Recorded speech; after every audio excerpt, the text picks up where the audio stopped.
And how is the Saturday? And what city are you in now? I'm in Atlanta. I'm in Atlanta, Georgia. It's nice. Oh, okay. Nice day. I've only been to Atlanta once. You never been? No, I've been only once, but I like the food and the Oh, houses. okay. Yeah, the food is very tasty compared to Rockville in Maryland, Rockville and Gettysburg, and maybe Silver Spring. But I liked it. I like the food and the houses. Yeah, it's a lot of restaurants here. There's some nice houses here too. Yeah. Good, Yeah. Well, life. Let me send the link. good. So, I am in Abuja, in Nigeria. So you Frank, have talk you been to you Nigeria? And I like the fact that you spoke to them and let them chorus it after you. So we are interested in your humble. I grew up in Jacksonville, Florida. I grew up with both parents in the home. But at the same time, my dad was always working. He was really never there. But I grew up with a spiritual mom, you know what I'm saying? Church, things of that nature. But my environment wasn't good though. You know, I think that plays a lot of part in who you become, your environment, who you put yourself around, who you socialize with every day, who you see every day. It um, kind of created who I am today. It made me the man I am now. Even though some of the stuff that I got into wasn't good, but it taught me a lot of valuable lessons. And that's why I'm able to give back and help others. Yeah, interesting. Can you give us some of the instances of some of the things that you found yourself that you got into and how you actually pulled yourself out of them to conquer those challenges to become who you are? Just some instances, just so our followers can learn to.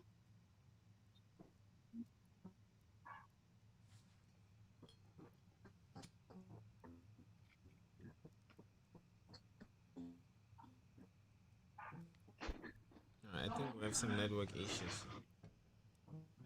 Hi Hey, Frank, Frank, can you hear us? the network breaking. Yeah. So I thought it was only in Nigeria that network breaks. Network also breaks in America, Frank. Well, it could be, sometimes the location where you are. Yeah, and I think maybe it's on transit or it broke. Yeah, and All right, guys. We've been Atlanta is talking to very big. Frank. Yeah, Atlanta is very big actually. So How big? oh man, it's really big. Yeah, you know how I know? Because in the Cartier, the speed limit is 50 miles an hour. That's in the Hmm. Cartier in front of your house. Like where I am, it's like 30, 35. So and Whoa. then I remember when I went to Atlanta, we would leave there. We want to go by Maggie, and then we would travel. It's be like a journey. They tell me that let's go to the shop just to buy Maggie or one of the. You drive until I'm like, man, why are places so far? Yeah, it's a very big Wow. place. Yeah, yeah, Atlanta is really That's, big.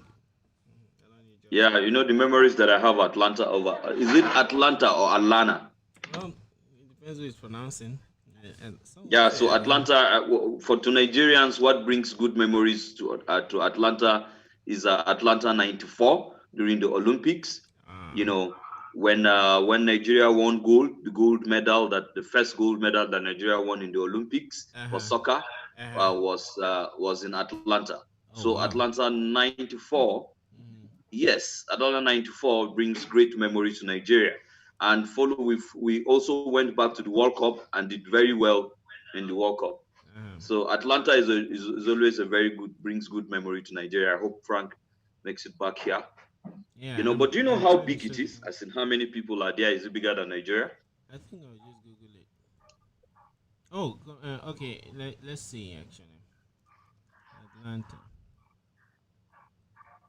Uh, Atlanta is the capital of the U.S. state of Georgia. So actually, it's a city. It's in the city of Georgia. Mm-hmm. Its population is 498,000. 498. Oh, okay. 98,000. 498,000. Okay. Yeah. Well, I think that's the headquarters of CNN is actually in Atlanta. In Atlanta. yes, yes, yes. It's actually in Atlanta. And Well, but and nice. in terms of history, there's a lot of slavery, things like that. It's in the South, I think. So that's why you see many blacks. It's actually the second Hollywood because you see like Hollywood is like white dominated, and like the movies, all of those. So a lot of the Yeah. black actors that are like leaders in their sectors, maybe producers, they often just go back to Atlanta and start their own Yeah. thing. Yeah. So Atlanta is Yeah. yeah, the houses there. Okay. The many people like Ti. I think where I stayed when I went there, that's a cartier that either Ti or Gucci Man stayed in. So yeah, You're a big man. no, I was just visiting a big person. Like man, like where we lived, you had a whole big field with a golf car. I woke up in the morning. I was like, man, it looks like this is the time I came to America. I'd been here for many years and never experienced that. So All when I right. went there, I was like, whoa, America is good. So Wow. it's a good So place. did you get to ride on the golf course? Yes, I was with friends who get on the car because it just continued. Like you had a bunch of houses, and then you have some people have lawns, right? But you have a very big like front yard. So Mm. yeah, let me Okay, maybe that's what Frank means, that there are a lot of beautiful houses in yes, Atlanta. that's what it means actually. Yeah. But he lives in Kansas City, right? Not sure. Oh, okay. I saw something on his profile like Kansas City State or something. Yeah. Well, I was watching Frank today. I mean, he's he's a motivational speaker. Yeah, I mean, he speaks from his heart. yeah. You know, some of the things he talked about today, you know, really touched I mean, it was just a brief. I just watched for just 5 minutes or so, but I could establish the kind of guy he is. He's a go-getter, Yeah, you know, right. and a very natural guy. Yeah, You know, he talked about peer group pressure. He talked about how they need to identify yourself. He talked about how to drop your fake identity. uh, You know, I learned some things from there, but I think I'll leave it to where's for him to come and share it yeah, with where's that everybody. video? Yeah, Yeah. where's that video that you saw? Oh, video that I saw now. Oh, I just Google. Just check. Frank Murphy Project Compound 2. Frank Murphy Where on YouTube? Project. On YouTube? On YouTube. Yeah, Okay. absolutely.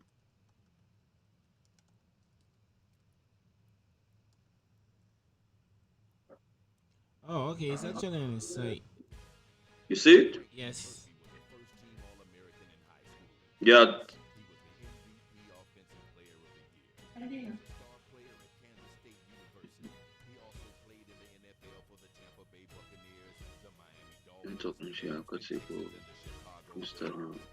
Frank D. Murphy is a motivational speaker, Yeah.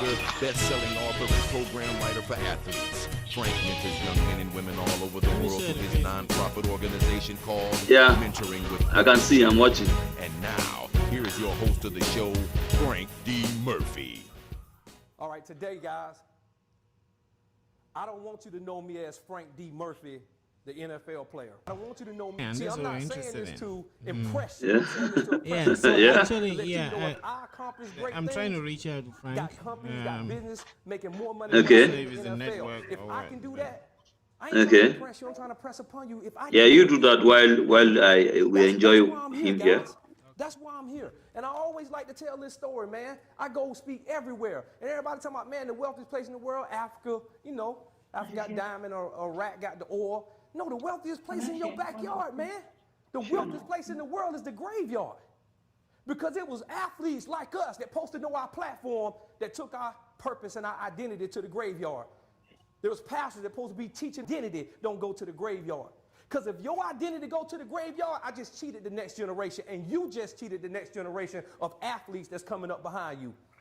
Dude, this real. You got to take this serious. Everything Riedel said, we say it in different ways. It's the same thing. You got to take this serious. Nobody care about you like you care about you. If people get off the impression you don't care about yourself, they ain't going to care about you. That's in the NFL. That's in corporate America. That's everywhere you go. That's why I'm going to talk about three things, bro. Because the topic today is identity. That's what I'm going to touch on, identity. I'm going to talk about three things that's going to help you make sure that your identity don't go to the graveyard. Identity just means who you are. What people think about you. That's what the word identity means. I wrote Everybody tell y'all you got potential. Man, you got potential, dog. You can All right. 40, man. You jump that vert, man. You got potential to make tackles. All right. See, potential is just potential till you do something. Potential is everything. Well, he talked. Yeah, sorry, go He on. talked. He talked about some mental things. Yeah. I mean, there were things he mentioned here that I could actually see myself in. So when people telling you That got worked. potential, You know. great. Yeah, so he made mention about issues about, you know, always having going back, you know, to people you grew up with, What about your purpose and your identity? you know, and at the end of the day, if you don't get taking time, you get drawn back. You know, he talked about how people purposely, you know, peer pressure, basically. Yeah. Yeah, he talked about when he now became a star in the NFL. And so sometimes he goes back to the hood and feels, yo, man, he needs to go and hang out with my friends and all of that. So when he goes and they know that they are with him, they know now the limelight is on him. Yeah. It seems like purposely the guys go doing gang banging. I mean, bring out guns and do shootouts, you know, and they know that he's there. And, you know, at the end of the day, who takes the hit when it goes bad? Yeah, he's the one, yeah. He's the one. You know, and he talked about how at some point, you know, he was trying to tell them, okay, yo guys, if you guys want to ride in my car, we don't need no weed in the car, we don't need no firearms in the car, nobody should bring stuff like that in the car. Yeah. And just when one day he was riding with his homie and they got pulled off. What do you guys call it? Pulled over. Pulled over by the cops. Yeah. And the guy just told yo, Frank, man, I got a firearm on me. You know, you know, and you know, he knows that he was going to take the hit. Yeah. You know, definitely. So you see, and these are things that in life that people need to always look out for. Yeah. You know, because sometimes you know, where you come from, sometimes that at some point in time you have to cut off some people in your life whom realize that they will always try to pull you back. You need to cut them off, you know, so as to get on your journey, so that you really realize who you are. Yeah, it's not easy for these guys. I think he actually, to those watching, sorry, Frank D. Murphy, he was online, but I think his network, because I just wrote, even on WhatsApp, it doesn't show the double text. It shows just the one, so the message itself. So he probably had some either phone or network issues. And Isaac was laughing that he thought there's no network issues in America.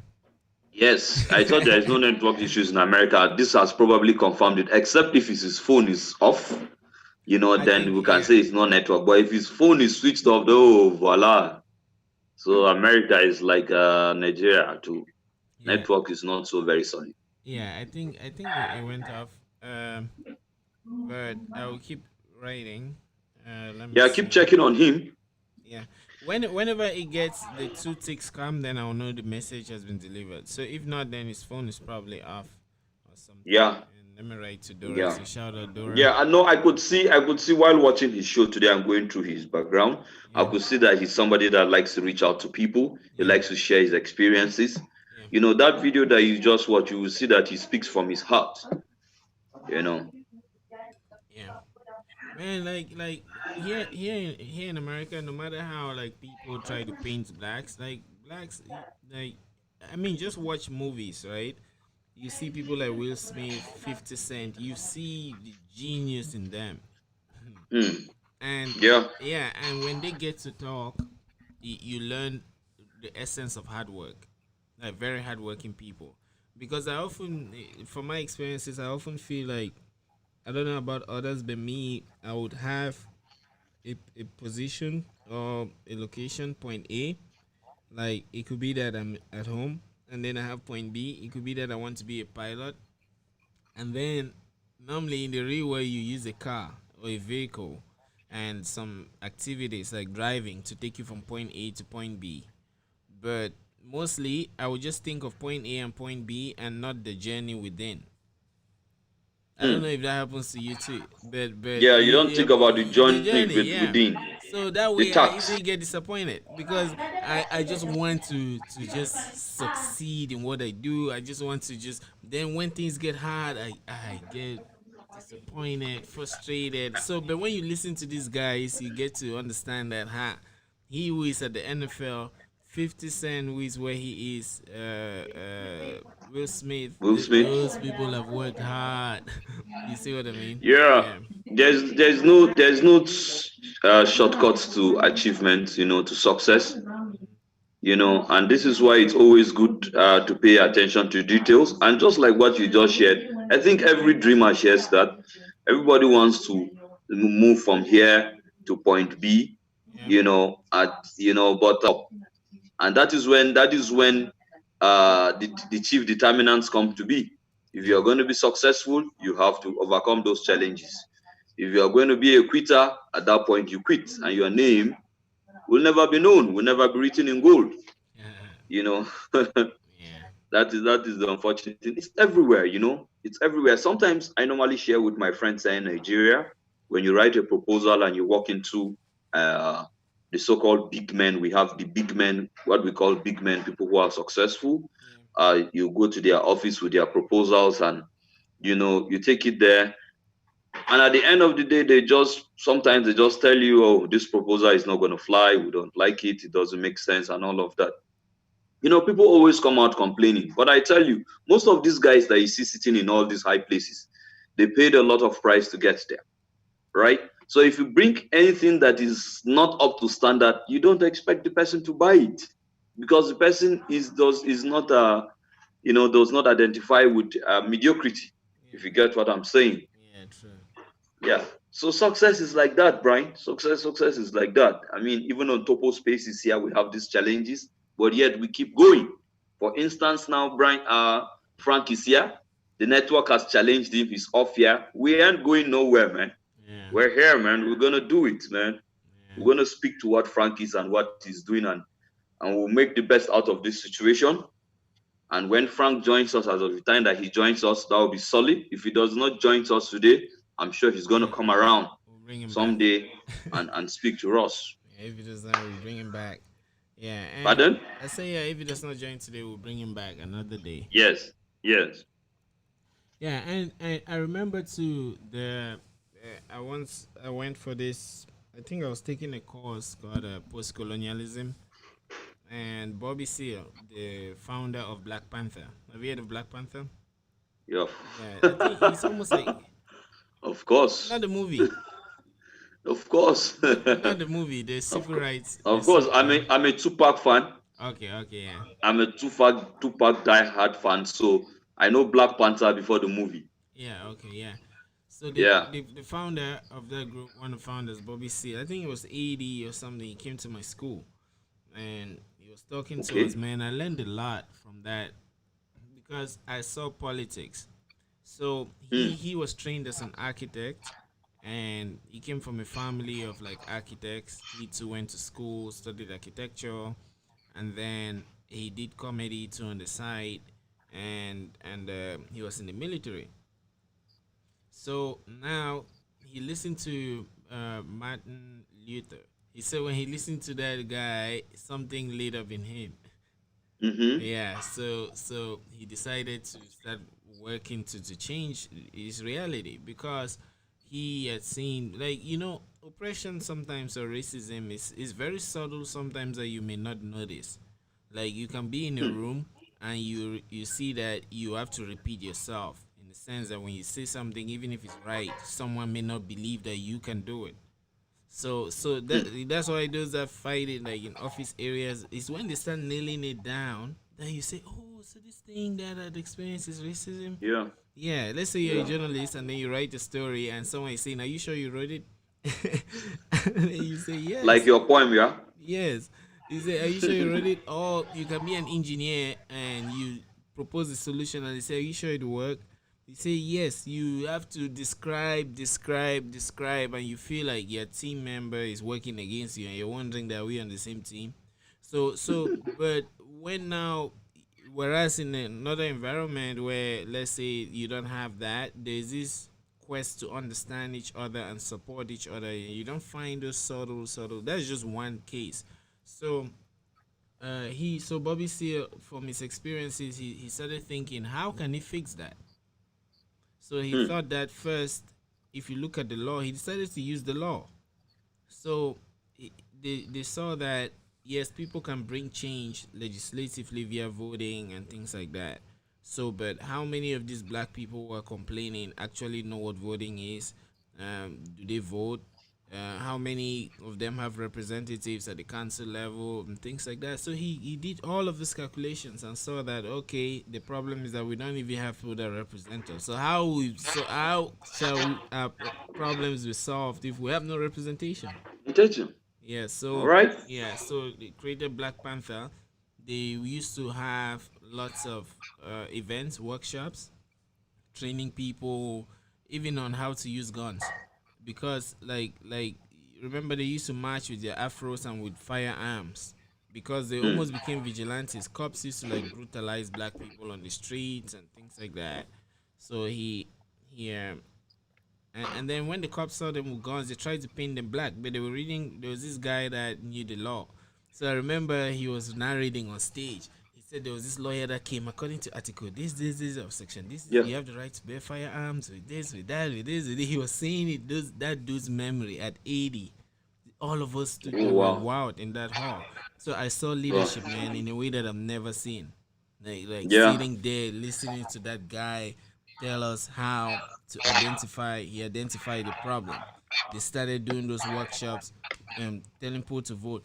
And at that time when he started, I think there were less than 30 or 60 in 1964. There were less than 30 black people in council seats, I think, across the United States. Now there are, if not hundreds, there are thousands. So there Yeah. was that statistic. So it got Yeah. me thinking. It got me thinking because it's almost at the same time that this crisis started in Cameroon, where the Anglophone problem. So I was thinking, and also remember, even when we talk about the Fulani issues, I was thinking that maybe, like we said last time, maybe we need to change our approach. Yes, Brian. And I wanted to share this with you, and we can go ahead and share it live. I think from now henceforth, when people come here, Yeah, and I mean, anytime like in Nigeria now, yeah, this Fulani herdsmen crisis, yeah, not just in Nigeria, also Cameroon, Chad, Niger, and all of that. yeah, It's one of the problems causing security issues. I yeah, mean, maybe what we should begin to do now is, and I think we have mentioned it one or two, but not really hammered on it, yeah, is that we should talk about solution outside the government. yeah, right. You know, Yeah, people should just talk about solution outside the government. Let's leave the government, because I think at some point is that government is enjoying, you yeah, understand, the yeah, divisions, and are taking sides purposely, just so that they can continue to do what they call divide and rule, right? So if we have like the Buya example, I call it the Buya example, yeah, with the yeah, Silicon Mountain.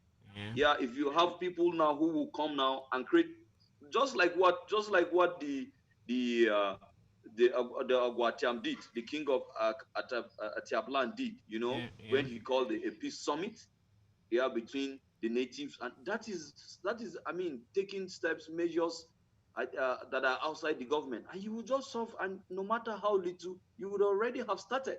yeah, right. Because in most times, sometimes these government people don't really care. Moreover, it suits them probably. Yeah, Sometimes the division amongst the people suits them, because yeah, that way you have a block voting for you, and yeah, you're good to go. yeah, This is yeah. I this is see. just, this is just my thoughts. Yeah, and remember like what Father Basil told us to when he went to that parish. He said nobody should complain if you don't have a solution. Don't come and complain. Bring a solution. Like he said, bring a solution. So I think Frank has these issues, and if he had other things on his calendar, he would probably have jumped to them. So we can. I'll send him an email so we can reschedule and Yeah, bring good. him up. Yeah, another time. And Yeah, shout out that's to those okay. that have joined. Frank was here, but internet issues and I think phone issues too. He disconnected. So thanks for participating. Isaac, I think we can disconnect and start our own episode and just talk whatever it is that we have to talk about. All right. Then we But I was can talk just about thinking jollof we rice. can just roll, man. Oh, we can just I'm just worried that his name, like if someone joins and the name is Frankie, Yeah, just so they know that. Yes, yeah. right, yeah. You know, we All right. Africans like that were very wise. so anyway, And we can see everything. Yes. All right, yeah. All right, those joining, thanks. We'll probably like restart another episode so we don't put like Frank's name here and then he's not here and people think that we used his name. Yeah, okay. Thanks, Isaac. Yeah, see you. Yeah, all right, man. Cheers. Yeah. We convene.